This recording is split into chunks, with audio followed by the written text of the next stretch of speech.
Here we go.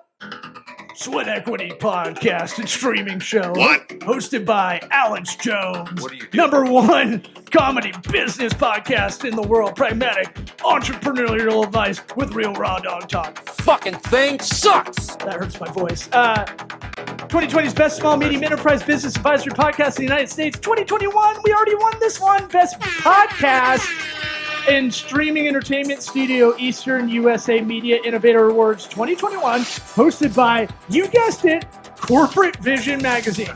We all knew what we were going to say. Listen to us on Apple Podcasts, iTunes, Spotify, Google Podcasts, Amazon Music, Amazon Podcasts, whatever it is. Vimeo, Rhapsody, Yes. all that stuff. Subscribe, rate, review. LimeWire, That's look. If you're listening to this and you don't do anything, do this. Pause. Hit the share button. Send this to a friend that's trying to start their own business and needs some good advice. We got Max Traylor on, man. He's giving out dimes from his strategic book. Where is it? How to survive? An agency survival guide. Here's the title. Agency survival guide. Tell them what it is. Great strategy book. This episode is sponsored by ExpressVPN. Try expressvpn.com/sweat. Get you 3 months free off an annual plan. A virtual private network, computer in the sky. Don't get your IP tracked by big data. You want to watch Netflix in another country? Do it, bro. Try expressvpn.com/sweat. Gets you 3 months free off of being tracked by big government data. I hate that voice so much. Intergalactic child molesters in the White House. Try expressvpn.com/sweat. 3 months free. Let's get this party started. Hotty toddy. What about my sweat equity? Sweat equity. Sweat equity. My sweat equity. My sweat equity.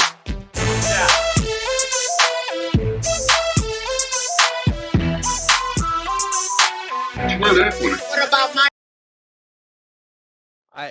The beers, man, they get me bloated. So I'm gonna drink one of these. I'm gonna drink one of these high noons, which I've been coming, increasingly fond of, because it's basically just vodka, with like a flavored seltzer water, and doesn't make you hate yourself the next day. Oh, buddy. And I play a lot of golf, so it's do you think we live in Florida and don't know what these are about? We're in. No, I do. I'm just giving you. Isn't this like an interview show? Don't you want my opinion? We're hard. I've been recording. I hit the record button. Hard seltzer nation down here. I mean, that is everywhere. Yeah, hard seltzer, big thing. And hard seltzer has got the whatever that other crap is by Miles. The Bubbles. Zima? Yeah,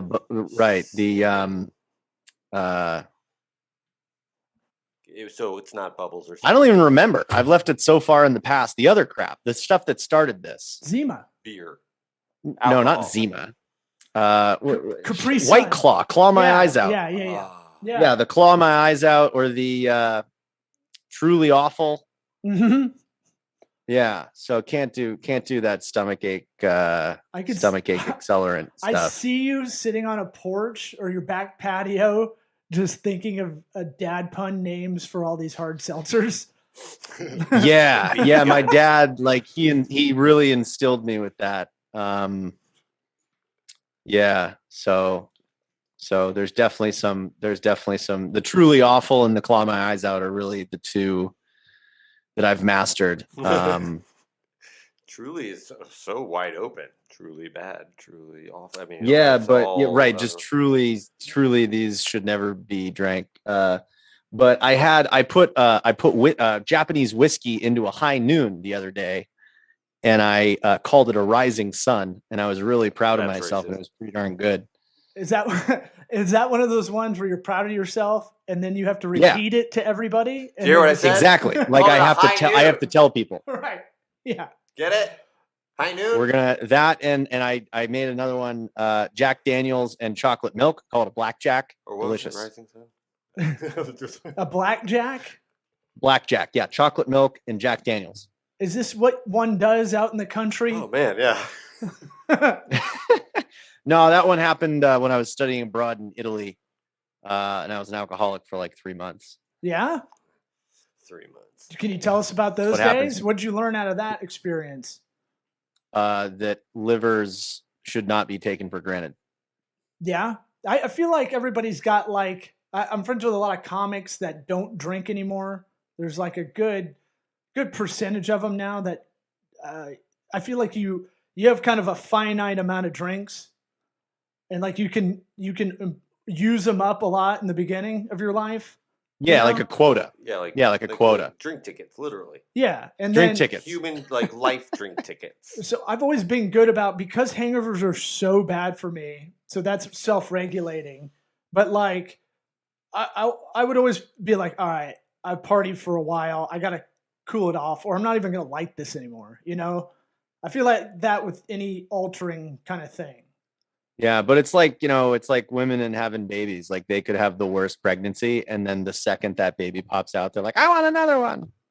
Okay. Yeah. Yeah, Recency bias. sure. There's got to be like a hangover hormone. I can say horny. It's really intense like that day, but then there's like a surge of like the anti-hangover hormone, which is like, the hangover's like evil twin that like makes you need, or good twin. Once the or hangover is good twin. over, I'm not sure. That's the it problem. feels You so can't much tell. better than normal. Well- It's like I'm not hungover anymore. I'm Superman. This show It's even is better. the show is at its roots about pragmatic advice, and I'm gonna send some over y'all's way from former comedian and good friend of mine, Brendan T. Gleason. The only way to get out of a hangover is to start drinking again. I don't think that's like his. I don't think he That's came not up- true. That's- You could simply wait. You could wait. You could, rehydrate. Now, I'm kind Drinking of again is I'm kind of in between both of those mindsets. So Saturday night saw Nas was drinking a lot of hard seltzer because they ran out of other stuff. So it felt like the whitest Oh my guy God. in the whitest crowd watching Nas. I was like, what the fuck? It was am I doing? awesome. Depends on what flavor truly you were drinking. It was Funky Buddha hard seltzer, and it was like I did all the flavors until I had to have grapefruit. My theory on grapefruit is everybody wants to have grapefruit. Yeah, but you don't really like grapefruit on its own. I picked it out specifically. I have a variety pack. You just did it. You knew this would bother me. Mocking you. Yeah, He knows what you're doing. you're in my dome, dude. I did a couple of interviews, and now you know this is going to perturb me.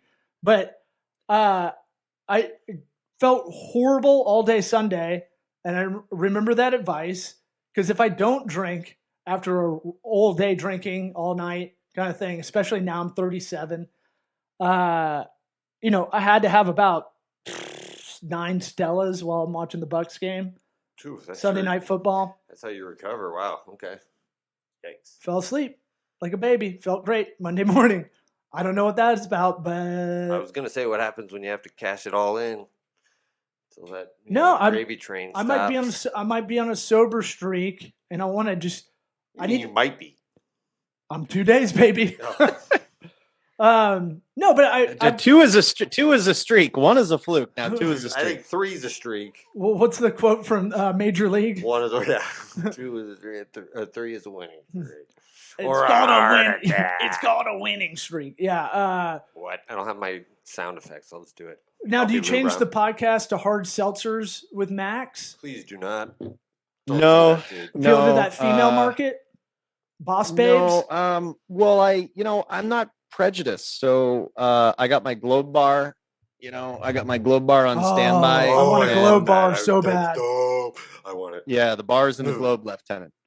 And Or any hidden and so bar. I just Yeah. I'm a cat. I'm like water. Like Bruce Lee. I just Put the adapt to bar in what the everyone cat. else is drinking. And it's an adventure. Bruce Lee, you're really bringing up all the things I kind of hate. Bruce Lee's a pussy. I don't like Bruce Lee either. I don't get it. Bruce Lee's I've a total never pussy. met him, so I've never met him. I'm making Kick my his ass. I'm painting with some broad strokes here, Yeah. but actors in general, you already start out with you're already at like a B- at your highest, basically. You're an empty vessel. You mean mentally Less. and interesting? Yeah, just to as a hang human? with. Yeah. Well, I don't know if Bruce Lee actually did anything to really, perpetuate this. Like he's he's just an actor. I don't know if he was out telling everybody how badass he was. Oh, he definitely went around telling. He? Yeah. Oh, okay, yeah. And then he's parodied in Once Upon a Time in Hollywood. If you haven't seen that, I did. Yeah. So I mean, obviously that's an exaggeration of good him. to know. So when I say fuck that guy, it's all good. Yeah, he's a pussy. Been saying it for years, but I didn't really know. Next Max is gonna say he loves Jim Morrison and he could do no wrong, and then I'm gonna fucking fume. No. Okay. Good. So I want to get to the second half of your book that we didn't get to last time. Oh, and I got the book, Max. Thank you.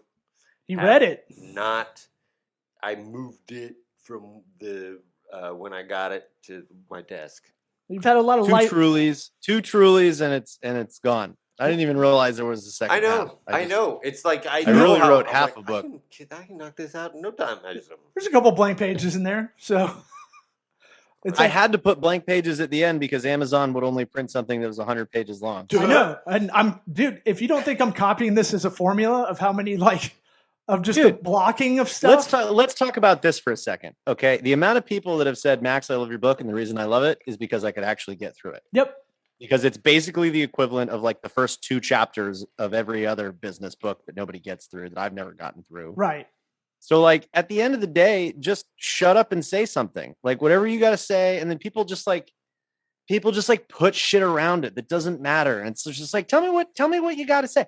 That's why I don't even read these books anymore. I just interview the authors and I'm like, bro, I don't have time to read your 500 pages. Just tell me what I need to know about what's going on in the world. For those listening, that's what I was thinking. For those listening, Max Traylor's Agency Survival Guide is on Amazon. How to productize consulting services and do other things better too. Volume 30. Witty. Circle gets the square. Don Phonics worked for me. That's I can't read out loud. That's why I'm such a good listener, huh? Very it's good to practice. That's why last time you were on, you're like, were you even listening to the last thing I said? I was like, fuck, I got caught. What? So anybody wants to go back and listen to that episode, I definitely I was definitely not actively listening. I was definitely thinking about the next thing I was going to say, which is a bad hosting thing. Is that what you're doing right now with yourself? Yeah. Yes. So page 100, I want to start from the back. You have an incredible ability to just say things without, your mind is doing other things, but your mouth is doing the work. Kind of, I'm not really, I had to think about this. I don't know if as you say, you're able to just throw out all these filler words. Mm-hmm. And then your brain comes back around. Yeah. It's here's the point. Oh, no, there's Thank God, the best way I can do it. Nick Hoff used to talk about it, a bunch of kids in dodgeball that didn't want to get picked. 2 captains in the PE class. You're doing it right now, aren't you? Yeah. You don't know what the hell. There's no, Nick I got Hoff. it. This is, He's not real. Nick, he's been on the show. I know. He opens for Larry the Cable Guy. I know. He just shot his first special in Hastings, Nebraska. Birthplace of Kool-Aid. Yeah. And what's it called? So he talks about when you're on stage, when you're out of it too, and you're bombing. So you're thinking about what's going on and you're not thinking about the words. That's why you're bombing. But also he's talking about it all your jokes are in dodgeball and there's 2 kids picking in the class and you don't really want to go for one of the kids that's picking. It's a shitty kid. And all your jokes are don't pick me. Don't pick me. Don't ruin me. Don't pick me. Don't put me on this team. Yeah. So that's kind of how it is. It's a long way to get to not a lot of payoff on that one. I'm with you. Last call. Don't forget to put your personal life first, charge for strategy, be intentional with your pipeline, create repeatable systems, celebrate progress, relax, have a drink. Matt. Yeah, they wouldn't let me print a book with just that page, so I had to write the other pages. Well, so is this how you still live your life? How long ago did you write this book? It came out on my 31st birthday, hence the volume 30. I'm 32, so it came out last year in May. So you just put it right to print as soon as you wrote it, or yeah? Okay. Well, I had to pay somebody to make it look good. So anything you would add to that list if you're gonna do an updated version? You go 4 agreements. Now there's a Yeah, 5th agreement. yeah. I was thinking that today. I thought maybe they're going to ask me a question at some point, and I need to have an articulate answer. And the thing is, I made it volume 30 because it was difficult for me to finish the book because I keep coming up with new, concepts. And so it was like never finished. I was like, shit, I got to add this. And so one day I just cut myself off and I said, you know what? Every year you can do a new volume. And that's where the volume 30 came from. And I was just like, perfect. It's fucking done now. And so I've been keeping track of things that I want to add to the book. But there's one that I think is worthy of that back, last call, things to remember. And that is, if you don't enjoy working with somebody, if you don't enjoy it, stop working with them. And I think that is the core that is what I have I've come to the conclusion that is the core of, the payback of being a solopreneur. We go through so much stress, we take on risk.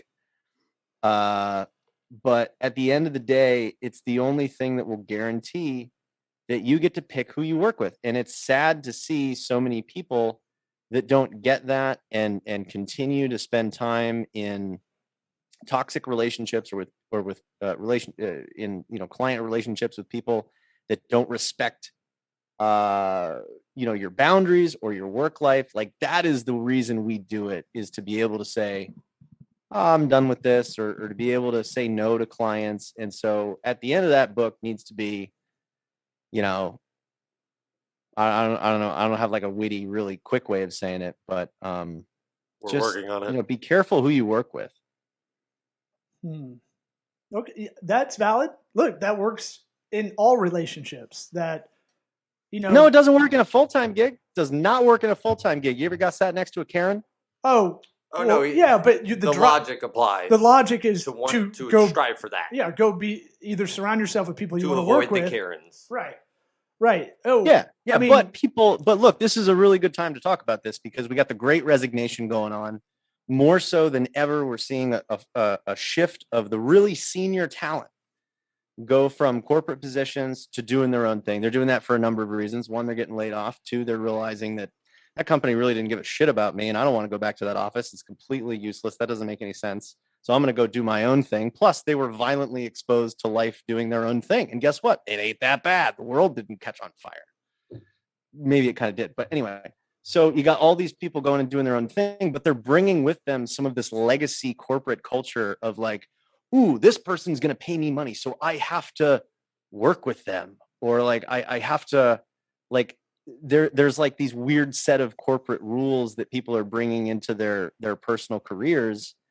And, they can jump 10 years in the learning curve by just following some of these directions. Like, at the first sign of disrespect, get out, give them a refund, whatever you need to do. It's worth the money. Get the hell out. Go find yourself somebody that believes what you believe, that you really enjoy doing your best work for. I believe you mentioned this in the perceived value part of the book, somewhere, I want to say middle of the book. It's you talk about, you find yourself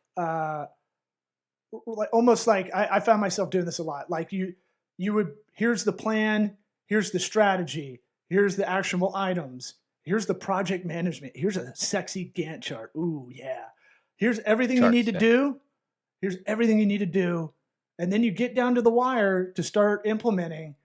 And they're like, well, we want kind of like some of this, but not all of it. And we've got someone here that can handle this. So we don't need you to do that. And then you mentioned you start negotiating your own plan. And this isn't where you need to be. You need to have that kind of set from the get-go that it's your strategy. This is how to do it. And part of that is the perceived value coming into it, right? Yeah, you want to be perceived as an indispensable partner. And, I take this, I have to give massive credit to a mentor of mine, Steve Lashansky, wrote the book, Ultimate Sales Revolution.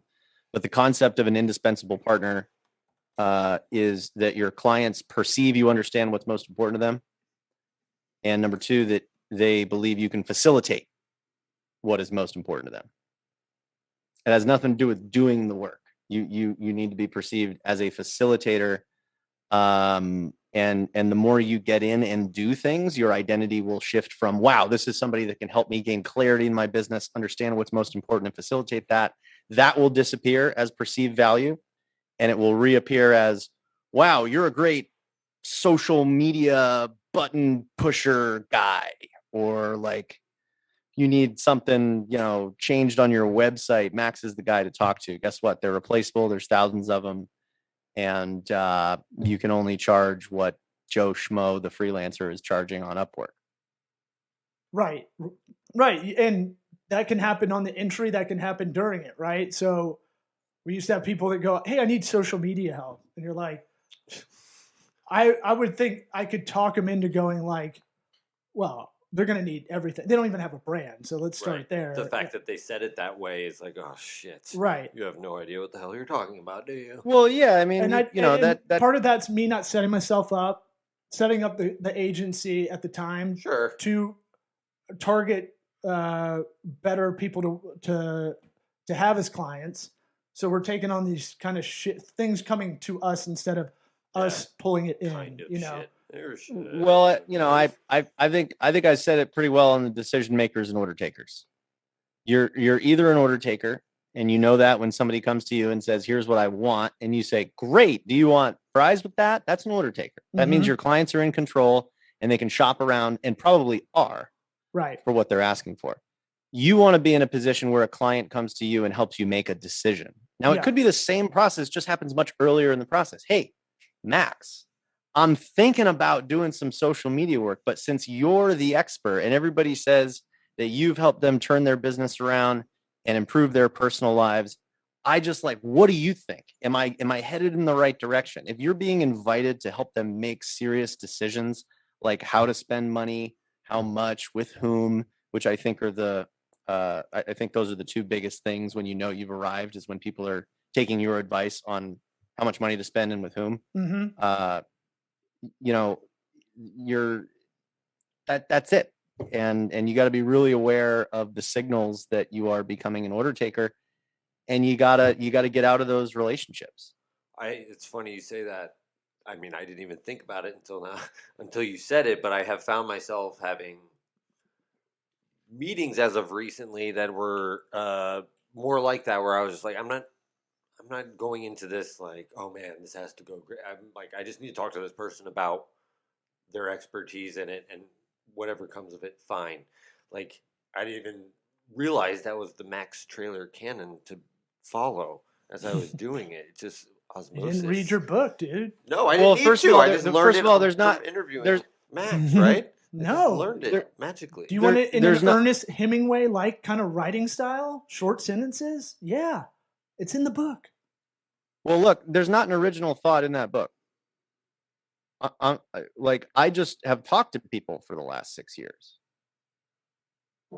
Yeah. It's Law just farted. Sorry, I ate some. You made a big show of it too. No, I just leaned over. You could have not brought it up. He didn't hear it. It definitely hurt. Yeah, it's all. I could have thought that was the chair.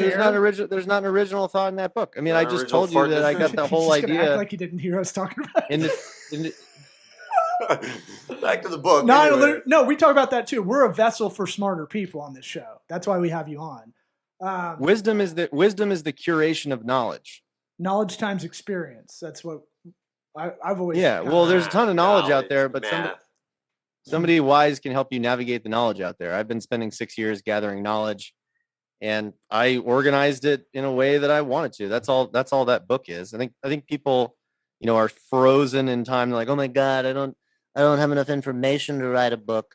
That book is just like a golden business card. It's like the golden gun of business cards. It's an unfair advantage.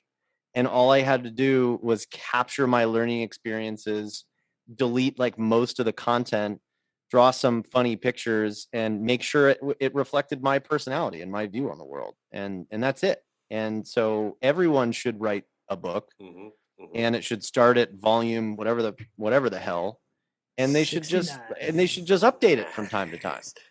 No, yeah. I agree. I mean, look, it feels like a blog. Well, I was thinking, you and I, we don't text ever, but we talk on Slack. And Like two little girls, right, that have their second phone line in the 90s. I mean, I know that I've thrown out A+ material at you on Slack that I knew would never see the light of day, and probably shouldn't for whatever reason. But man, we print out them Slack conversations. That could be a book in itself. I'm telling you. That's what. Yeah, you could call it sweaty Slack. Ooh, Okay. Yes. man. There's a nutsack reference in there somewhere. Right. Put a dick tie right over it. Sweaty nut slacks. The dick tie logo right over that. Yes. Mm-hmm. Okay. Well, I'll get to work on that. How to hot box your own boxers. 10% of the royalties. That's all I asked for. That's as fine. As your That's marketing. fine. What's consultant. 10% of zero? Right. It's You owe us some money. You Max. did talk about indispensable partner. You talked about when the client started asking you for advice on how to fire someone or if they should fire someone, I believe. I'm going off memory. Yeah, I would say. So when you talk about celebrate progress, right? Would that be, and Corolla talks about this on his podcast, you shouldn't have your birthday. Everybody has birthdays. So it's fucking kind of worthless. But you should have an achievement day. You hit a goal, and that's when you should have that's when you should celebrate something about your life. Well, you're throwing multiple concepts at me. Number one, you asked me about right. Well, we'll get to that one. But before you were saying you were talking about being vendorified. Yeah. So when a client asks you when a client brings you into a decision, again, you're an indispensable partner. We talked about really important decisions, how to spend money with whom. So when a client asks you, hey, I'm thinking that this person is underperforming or this vendor is underperforming, do you think I should fire them? That's a very strong indication that they do not see you as a vendor, because a vendor cannot advise an organization on how to spend their money because they're biased. Naturally, they're going to say, yeah, if you have a website vendor or a web services vendor and you say, how should I spend my money? They're going to say, I think you should spend more money on your website. So vendors and decision makers, there's a wall in between vendors and decision makers. And what clients will try to do incessantly is vendorify you. They will try and take you out of the category of decision maker and make you a vendor. And you have to be aware, of some of these signals. But that is one question that I love to get. It reinforces that, yes, I am in fact a trusted advisor of these folks, because they're trusting me with that kind of advice. The second thing you were talking about is what the hell is the second celebrate thing you were your talking success. about? Progress. Well, I was trying to tie it into the last page of your list. Yeah, but they're not really tied in. So you're talking about a concept called the gap, and that comes from Dan Sullivan. He's a brilliant. He runs the Strategic Coach program, which I've been in for 5 years. And so Dan Sullivan, Strategic Coach. Strategic Coach, yes, highly recommend for any entrepreneur, solopreneur. He's a brilliant guy. But the problem is people, when they get into their own head, first of all, visionaries have like an incredible vision of the future, and often it means it's unattainable because they are visionaries. If they're visionaries and their visions are attainable, then they're not dreaming big enough. So the problem is they measure themselves, their self-worth, based on their ability to capture these incredible visions, which should never be discovered, or else, then they're not being creative enough. So he talks about that's the gap, and it's depressing and it sucks, and we all fall into it. And so a much better mindset when you're doing your own thing is to measure your progress, because you'll always be making progress. And it's not, like my grandfather would always say, it's not in the end result, it's enjoying the ride. It's enjoying the progress that you make. So it's a totally different mindset. And there's, different apps for it, and different people say it different ways. It's not, Dan Sullivan isn't the only one talking about this, but solopreneur or running your own business, the challenge is not getting people to pay you. The challenge is not going crazy while you do it. It's a mental marathon, and these are some of the concepts that people should be aware of when when they're feeling low on energy, or when they're feeling like, they're totally moving in the wrong direction. It's like, hey, look at where you were a year ago, and use that perspective instead of like, oh, I'm not making millions of dollars like I thought I would. Right. At least you're not working with Karen anymore. At least I'm not. Exactly. That's like, that's the progress. That's the thing. It's like that might be my number one thing, is that you get to pick who you're around all the time. Because really, that's there you go. Kind of a big deal in life.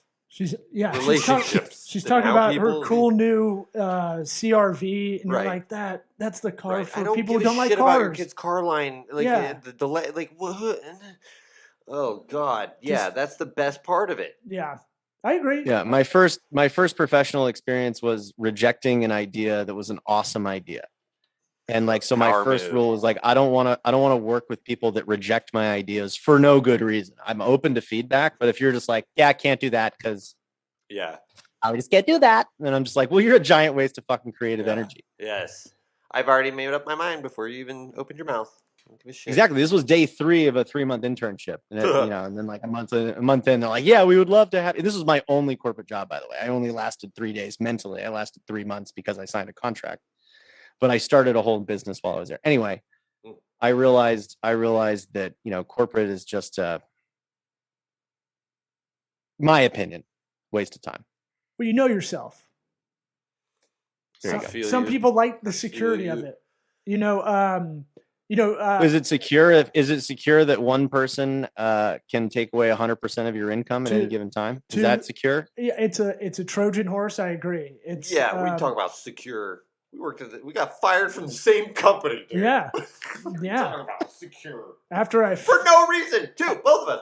After I failed a culture. Guys, I still have a job. I don't know what you're talking about security. Yeah. Well, it wasn't like we weren't working on the side anyway. But you had it as from Dan Sullivan, strategic coach. The space between where you are and your unattainable vision is the gap. Yes. Yeah. And it's the Achilles heel of visionaries. Right. Because if you're a visionary, you come up with shit that's unattainable. Well, what I wrote was like, this is why celebrities are miserable when they get famous, because they got there and they got to this thing that they thought they would. All that energy they used to get there and be amazing is now. And that's why they go nuts. Yeah. A lot of that's the why time. Tom Cruise is jumping off the side of fucking buildings. Without, you don't have to do that shit, dude. Yes, he does. Yes, he does. Or I've heard it called the heat. I have to be the only guy that jumps off. Exactly. I'm the only actor doing this. Jackie Chan's already got you there, bud. Right. Yeah, but the difference with Tom Cruise is he keeps moving. So that's the other part. Your vision needs to change. The position, your POV of the vision. That's what you're kind of saying, right? Well, that's the other thing you talked about. As a visionary, you're right. You're always expanding it. So it's like you're beating yourself up for not being able to touch the sun or reach the horizon. It's like it's the horizon. It's always out there. You're Icarus, you can walk forever. You never get there. So the real skill is being able to push that horizon, no matter what. Well, But when it comes to measuring yourself, measure yourself based on your progress. Measure yourself backwards, not forwards. Yeah, and it's that thing like we've talked a lot about SMART goals this year because I set it out in the beginning of the year, and it actually has been interesting that I have been monitoring the progress of like attainable goals. They're measurable. So that the fact that they're measurable, I spend, a day, 5 minutes a day typing in all the shit that I'm doing to see if I'm hitting it. So it's been interesting to do that, and it has been satisfying. I'd like to see those records. All right. You want to see it? I'm just and if you're attaining, I'll at least show you the push-ups one. If you're attaining your goal, then push-ups. But the thing is, if you're attaining your goal, then I have my own wasn't the right goal. Right. Yes, I agree. 34,000 push-ups, 34,000 sit-ups this year. I'm at 29,000 push-ups. The prison workout, yo. 30. Yeah, if Ray Lewis. That's the Ray Lewis workout when he was in prison. Yeah. Wrongfully accused, might I say. 30,000. You gotta keep yourself busy. 30,000 sit-ups, and then I wanted to get 2,000 miles walking or running, and I'm at 1,600 for the year. So, God damn, good for you. Oh, nice. No, I'm gonna have to pull mine up. So, but for me, I know that goal is about being more consistent because I can be really good for 3 weeks and then a shitball for one, and that's what I realized about myself trying to make these goals is I want to be more consistent. I know I need to be. So that was like a little thing there. But back to the Gap, not talking about the store. The hedonistic treadmill is the way I've always heard that, right? You get up to this, it's always another thing, the next thing. Elon Musk has the next thing. I'm gonna take people to fucking space. That's what we're doing, man. Yeah. You know, I'm gonna have 6 companies that are super ambitious, but I know myself and I know the people that I hired. But the point of a goal is it forces you to have a plan, Right. and because the And as you said, strategy is just a plan. right, it create somebody that's brilliant. Their best friend is focus, because if you're not focused, then your brilliance gets divided up into all these freaking ideas, and none of them ever happen. So I'm a big fan of setting goals. But when people say, okay, I have a goal, and they don't commit to a very specific plan on how to get there, they're only shooting themselves in the foot, and they're setting themselves up for failure. The point is not to achieve that goal. The point is to give yourself permission to focus on the things that you've identified to reach that goal. Yes. You might exceed that goal, you might come short of it, but the mental anguish that business owners, people that make their own agenda suffer is, oh no, I'm paranoid. I feel guilty that I'm not doing the right thing, that I'm not doing enough work. Because in every other situation, somebody tells you what to do. They tell you how you're going to be measured. But when you're doing your own thing, you have to make that shit up yourself. And without objective criteria, you're going to tell yourself that you're a piece of shit. Yeah. You're going to beat the shit out of yourself. Exactly. So you gotta switch into like, I'm going to give myself a plan, and I'm going to give myself permission to follow that plan, right, wrong, or indifferent. And it frees you up from a lot of guilt. Yeah, definitely. I definitely went through that for sure, because I felt like wasn't doing enough, but then am I not doing enough at home and everything else? And then it kind of spirals into that. And then we have a culture that a culture that celebrates working yourself to death. Yeah, hustle culture's a fucking that's a Trojan horse as well. I think. Yeah. I mean, I think a lot of people push it because a lot of us our proclivity isn't to have a good work ethic. So I think a lot of people that push that, I think, is just kind of motivating themselves. But I have the world's lowest work ethic. Every time I'm faced with a task, my brain immediately goes to how do I get the best result with the least amount of effort. Yeah. It's efficient. And in order to do that, you got to build systems, you get to the moon. Plans. That's how NASA got the efficiency or some shit. Right. You're not gonna have every individual on Earth, stand on each other's shoulders to get to the moon. Like, you got to figure out a different way. But people are sitting there in hustle culture going, just work harder. Yeah. Just do math harder. Sleep when you're dead. Yeah. That kind of shit. And another thing, I don't know if I'm allowed to just go on rants, but another thing that I've noticed. We'll leave on this rant. How about that? Because we gotta bounce. We're keeping the time to how we that 33-minute mark. Yeah. Well, hey, I'm the weatherman. You guys can have me back next month. We can talk about weather out there in entrepreneur world. But I'm slowly starting to feel stronger that the worst thing that you can do as a solopreneur or a consultant is to charge hourly for your services. Agreed. Oh yeah. And it's not because you make less money. No, that's not the reason. The reason is simply because you are incentivized to do more work. Mm-hmm. Yeah, to take longer for the same result. Yeah, so that doesn't help anybody. So it's the core of the incentive structure of hourly. And I remember when I charged hourly the first time I went out and did my own thing. This is before I even, this was like right out of college. I was like 19 or 20 years old or whatever. And I was all proud because I did like 20 hours of work for this client, and they were just like, "Hey, dude, we didn't think you'd do that. It would take that long." Right. And I'm like, "Whoa, shit." So here so the incentive structure is to do more work. It doesn't help anybody. And on the flip side, if you're really good and you're fast and you're efficient and you've spent years and years and years honing that, and you do something and it only takes 2 hours, it's weird to be like, it only took me 2 hours. They'd be like, oh, okay, so yeah, 2 Right. hours at this rate there, boom. It's like, well, no. Yeah. But track your own To time. be able to do that, sure. But I mean, Yeah. if you're So truthfully doing it and you're experienced and you're good at it, it's a weird way to charge. It should look like, it should be, what's the martial art where, Judo. Aikido. Judo. It takes no Damn it. effort. It looks like you're doing nothing. Use it's the other gonna- person's My dad energy. always said it. By It the way, looks, we were just guessing based on 0 clues. I knew what yeah. you said. No, that was good. I knew where No, he was going. we have like a mind meld. If you read the book, we'd have a mind meld too. But guys are it's just me and low. Yeah, Loft you now. just didn't read the book. Yeah. Mhm. No, I said I didn't read the Yeah, book. no big deal. So look, I'll leave you with the mindset shift. We are, doing your own thing or being a consultant is not about charging for your time. It's about charging for access to a lifetime of knowledge that you've accumulated. Right. Yes.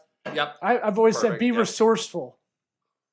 It's similar kind of thought process. Yours is better. Max, do you have another rant so we don't finish it on that? Yeah. How about a silly rant? God. I always say be resourceful. You got any parenting He's got tips? nothing. I always like Good. the Max, don't say anything entrepreneurs that else. talk Leave him about hanging parenting. hard. Yes. Okay. Are we still recording? Oh yeah, Max. we can cut it off. I plead the fifth. We got to get you down. I How about haven't, this? Max, I can honestly say I love you now. We got to get you down to Well, you Tampa left him hanging. one time. Party down here. We'll take you to the finest strip club buffet. Well, look, watch out, because I grew up in Jupiter. I still have family Yeah. there. I take Jupiter trips ain't down Tampa. Yeah. there. Sometimes. I know it's not right next to Tampa, but you guys could send a car to pick me up. Sure. That works. Yeah, yeah. The strip clubs have we'll send those, her right? a They got driver. little cars and. Yeah, they're called Bang Bus. Yeah, you Well, gotta do you some know, stuff I on got- the way. You're Like, gonna on the leave me way, hanging on it's that not- one, the drive buddy. sucks for you, honestly, literally. We'll The figure it driver out. sucks, to be honest. We'll figure it out, man. We don't believe in masks here. Our governor slaps people when they put them on. But all right, man. We'll have you on soon. I had more. There's so much in this book. Literally every page is a good topic to discuss. So we'll bring that weatherman in. Well, by the time we talk again, I'll have new ones. I had like 6 of them. We got to 2 of them today. Yeah, I got all the new stuff. I got all the new fixins. you got some new material. All right, I got all the new material. let's try your new material night out. Yeah, I like it. New jokes. New material night on sweaty slacks. Sweaty sack in slacks. Yes. All right, buddy. Appreciate you coming on. We'll send you the Calendly for the next one. Yeah, cheers. Tag me. Peace, brother. Equity?